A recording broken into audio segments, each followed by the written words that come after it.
ఈరోజు కొన్ని ముఖ్యమైన విషయాలని మీతో మాట్లాడాలని చెప్పి ఇక్కడికి వచ్చాం. చిత్రం ఏంటంటే దొంగే దొంగ దొంగ అని అరిచినట్టు చాలా దుర్మార్గంగా చంద్రబాబు నాయుడు దుష్ప్రచారం చేస్తూ ఉన్నారు. ఇవాళ టీటీడీలో తప్పులు చేసిన వెంకటేశ్వర స్వామిని రాజకీయాల్లోకి లాక్కొచ్చిన ఆ చరిత్ర కూడా చంద్రబాబు నాయుడికే మిగిలింది. నాకు తెలిసి ఈ దేశంలోనే కాదు ప్రపంచంలో కోట్లాది భక్తులు వెంకటేశ్వర స్వామి పేరు చెబితేనే తన్మయత్వంతో ఉండిపోతారు. అలాంటి వెంకటేశ్వర స్వామిని రాజకీయాల్లోకి లాక్కొచ్చి వాళ్ళ పన్నాగం పారలేదు, నిజాలు బయటకు వచ్చేటప్పటికీ ప్రజలు చీకొడతారనే భయంతో మళ్ళీ ఇప్పుడు కొత్త డ్రామాకి చంద్రబాబు నాయుడు, వాళ్ళ అనుయాయులు, వాళ్ళ భక్తులు, వాళ్ళ సొంత మీడియా తెరతీసింది. ఎప్పుడైతే పవిత్ర స్వామివారి ప్రసాదంలో లడ్డూలో జంతు కొవ్వులు కలవలేదు, పంది కొవ్వు, ఆవు కొవ్వు ఇలాంటివి ఏమీ కలవలేదు, చేప నూనెలు ఏమీ కలవలేదు అనేది రిపోర్ట్స్ వచ్చాయో తక్షణమే వాళ్ళు పరువు పోగొట్టుకున్నాం, ఇబ్బంది పడుతున్నామని తెలిసి ప్లేట్ మార్చేశారు. ఒక పక్క సిట్, సిబిఐ వేసిన సిట్ క్లియర్గా నివేదిక ఇచ్చిన ఇంకా అబద్ధాలని ప్రచారం చేస్తున్నారు. వాటిలో కొవ్వులు కలిసినాయనే మాట్లాడుతున్నారు. ఇది డైవర్ట్ చేయడం కోసం ప్రశ్నించిన వైఎస్ఆర్ పార్టీ నాయకుల మీద దాడులు చేస్తున్నారు. గుంటూరులో కాసేపటి క్రితం మాజీ మంత్రివర్యులు, మా గుంటూరు జిల్లా వైఎస్ఆర్ పార్టీ అధ్యక్షులు అంబటి రాంబాబు గారి మీద దాడి చేశారు. చాలా దుర్మార్గంగా ఆయన పైన దాడికి ప్రయత్నం చేశారు. నిన్న సాయంత్రం మరో మంత్రివర్యులు, మాజీ మంత్రివర్యులు, మహిళా మంత్రి శ్రీమతి విడుదల రజనీ గారు ఆలయంలో పూజలకు వెళితే అక్కడ ఆమె మీద దాడికి ప్రయత్నం చేస్తే వైఎస్ఆర్ పార్టీ కార్యకర్తలు తిప్పికొట్టారు. అదేవిధంగా నిన్న మాజీ శాసనసభ్యులు, మా సీనియర్ నాయకులు, టీటీడీ మాజీ చైర్మన్ కరుణాకర్ రెడ్డి గారు ఒక హోమం చేస్తూ ఉంటే రాక్షసుల్లాగా తెలుగుదేశం పార్టీ అనుచరులు ఆ హోమాన్ని భగ్నం చేయడానికి వెళ్ళారు.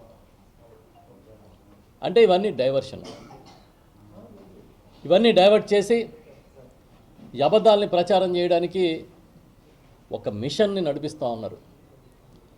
నిన్న చంద్రబాబు నాయుడు గారి తనయుడు, విద్యాశాఖ మంత్రి లోకేష్ గారు కూడా కాకినాడ వచ్చారు. కాకినాడ వచ్చి ఆయన ఒక కార్యకర్తల మీటింగ్ కూడా పెట్టినట్టు చూశారు. ఆ వీడియోలు చూస్తే ఆయన కార్యకర్తలకి ఏదో భరోసా ఇచ్చినట్టుగా లేదు. అది జగన్మోహన్ రెడ్డి గారి మీద విషాన్ని వాళ్ళ మెదడులో నింపడానికి ప్రయత్నం చేస్తున్నారు.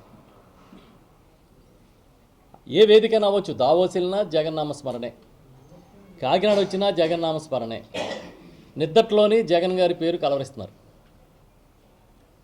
ఒక్క మనిషి, ఒక్క నాయకుడు ఇంతమందిని కలవరపాటు గురి చేసి నిద్ర పట్టనివ్వకుండా చేస్తున్నాడంటే జగన్ ఒక శక్తి.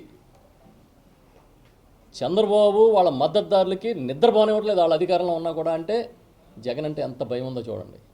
అందుకే మేము కూటమి కలిసి ఉంటాం కోసం, కూటమి కలిసి ఉంటాం, మమ్మల్ని ఎవడో విడగొట్టడు, మమ్మల్ని ఎవడో విడగొట్టలేడు. మిమ్మల్ని ఎందుకు మేము విడగొడతాం? అసలు మాకేం అవసరం? లోకేష్ గారు నేను ఎక్కడో చెప్పినట్టుగా పత్రికలు వచ్చినాయి, మా కూటమిని ఎవడో విడగొట్టలేడు, మీరు కలిసే ఉండండి, మిమ్మల్ని విడగొట్టడానికి మేమేం అవసరం లేదు. మీరు ఎంతమంది కలిసి వచ్చినా, ఒక సినిమాలో డైలాగ్ ఉంటుంది, రామ్ చరణ్ గారు చెప్తారు, షేర్ ఖాన్ ఒక్కడో కాదు 100 మందిని పంపించు అని కదా. జగన్మోహన్ రెడ్డి గారు తన స్వశక్తి మీద ప్రజల్ని నమ్ముకుని పార్టీ పెట్టినవాడు. ఆ పార్టీలో ఇవాళ సామాన్యులు, పేదలు, బడుగు బలహీన వర్గాలు జెండాని ప్రేమగా గుండెల్లో పెట్టుకుని మోస్తున్న వాళ్ళు ఉన్నారు. మీరేం చేస్తున్నారు? జగన్మోహన్ రెడ్డి గారి మీద ఒక విషాన్ని ప్రచారం చేస్తే, ఏదో పాత పూర్వం ఒక సామెత, ఒక కథ ఉంటుంది, బ్రాహ్మడు నల్లమేక కథలాగా ఒకే అబద్ధాన్ని పదే పదే చెప్పి జగన్ గారి మీద విషాన్ని మెదడులో నింపే ప్రయత్నం చేస్తున్నారు. కానీ మేము చెప్తున్నాం, ఇవాళ పవిత్రమైన వెంకటేశ్వర స్వామిని, కలియుగ దైవాన్ని రాజకీయాల్లోకి లాక్కొచ్చింది చంద్రబాబు నాయుడు, ఆయన మద్దతుదారులు, మద్దతు పార్టీలు మాత్రమే.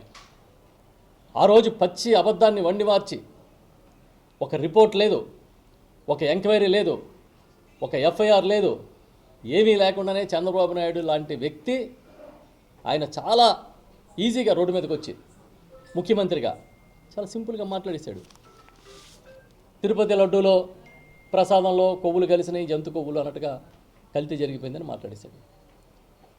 డిప్యూటీ సీఎంగా ఉన్న పవన్ కళ్యాణ్ గారు రోడ్డు మీదకి వచ్చి అసలు సనాతన ధర్మానికే విఘాతం కలిగింది అని చెప్పి ప్రాయశ్చిత్త దీక్ష చేస్తున్నానని దీక్ష చేశారు. ఈ దేశంలో నిజమేనేమో అన్నంత పరిస్థితిని క్రియేట్ చేశారు. కానీ తిరిగి చూస్తే సుప్రీంకోర్టు ఆ రోజే చెప్పింది, ఇది తప్పు, ఇది బాధ్యతారాహిత్యం, చంద్రబాబు నాయుడు ఇలా మాట్లాడడం తప్పు అని ఆ రోజే చెప్పింది.